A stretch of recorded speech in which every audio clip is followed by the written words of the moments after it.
வந்து இல்ல நாங்க நாங்க வந்து ஒரு மாநாடுன்னு நினைச்சிட்டு வந்தோம். அவ்வளவு ஒரு கூட்டம் இருக்காது, எல்லாருமே சின்ன பசங்க நினைச்சு வந்தோம். இங்க வந்து பார்த்தா தீபாவளியா இருக்கு. கோயம்புத்தூர் அட்வொகேட் விங்லேருந்து வந்திருக்கோம். இது ஒரு வாரமாகவே நாங்கள் இதுக்காக எல்லா வேலையுமே பண்ணிட்டு தான் இருக்கோம். ஆர்கனைஸ் பண்ணுறதுக்கு எங்கள் சைட்லேருந்து என்னெல்லாம் பண்ணணுமோ அதெல்லாமே பண்ணிட்டு தான் இருக்கோம். பர்மிஷன் வாங்குறது முதற்கொண்டு எல்லாமே பண்ணிட்டு தான் இருக்கோம். எது வந்தாலும் நாங்கள் மேனேஜ் பண்ணிக்கோம். என்ன ஒரு ப்ராப்ளம் வந்தாலும் நாங்கள் மேனேஜ் பண்ணிக்கிற அளவுக்கு தான் நாங்கள் பண்ணிட்டு இருக்கோம். எல்லாரும் சொல்லுங்க. வழக்கறிஞர்னா நம்ம பண்ணிட்டு இருக்கோம். நாங்க மாசா பண்ணிட்டு இருக்கோங்க. எந்த ஒரு பிரச்சனையும் கிடையாதுங்க. 2026ல 2026ல நாங்க டிவிகே தான் இப்பதான் அந்த கோயம்புத்தூர் வந்திருக்காரு உங்க தலைவர். ஆமாங்க. ஷூட்டிங்லாம் எல்லாமே இப்ப அத பத்தி ஷூட்டிங் இல்லாம தாங்க வந்திருக்காரு. அண்ணா ஷூட்டிங் இல்லனா வந்தாலே படம் தானா?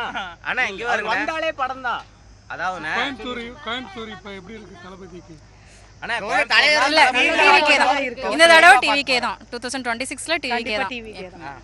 இங்க பாருங்க கோயம்புத்தூர்னா டிவிகே. கோயம்புத்தூர்னு இல்ல. நீங்க பார்த்தாலே தெரியுமே எல்லாருமே வந்து யங் தான்.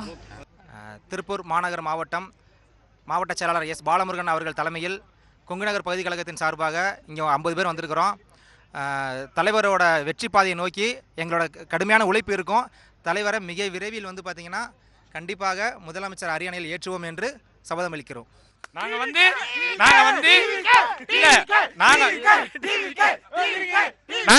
நாங்க வந்து ஒரு மாநாடுன்னு நினைச்சிட்டு வந்தோம். அவ்வளவு ஒரு கூட்டம் இருக்காது, எல்லாருமே சின்ன பசங்க நினைச்சு வந்தோம். இங்க வந்து பார்த்தா தீபாவளியா இருக்கு.